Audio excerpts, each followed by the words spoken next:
अरे मैं तेरा शोहर हूँ, दरवाजा खोलो। अरे मैं नहीं खोलती। अरे दरवाजा खोलो, बाहर बहुत गर्मी है। अरे मैं नहीं खोलती दरवाजा। कल रात से आप कहाँ थे? अरे यार मैं वकील आदमी हूँ यार, मेरा बहुत काम था, मैं क्या करता।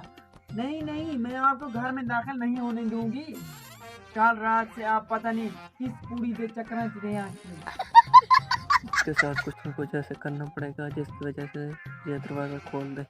अरे जल्दी करो, जल्दी दरवाजा खोलो, वरना मैं जाकर रस्सी से लटकर अपनी जान ले लूंगा। अरे हाँ हाँ, लो लो जान लो। कल रात से आप पता नहीं किधर थे। जाओ दफा हो जाओ, अपनी जान दे दो, मेरे लिए यही बेहतर है। हो यार, लगता है इसने रस्सी से अपना गले को दबा दिया। अरे ओए बीमारी पैड़ी होगी।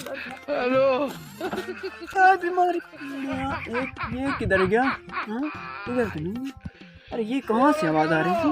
अच्छा चलो यहाँ पर चलती हूँ, किधर चला गया होगा। ये अंदर से बंद क्यों है?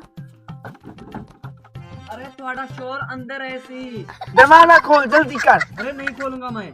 अरे दरवाजा खोल वरना मैं पूरे शहर को इकट्ठा कर लूंगी अपनी चीखें मार मार कर। फिर देखना शहर वाले तुम्हारी क्या इज्जत करते हैं।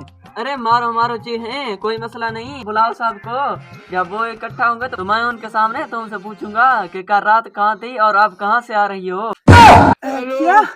अच्छा ठीक है, नहीं तो वहाँ तो मैं बैठी हूँ, तू बाय बाय अंदर।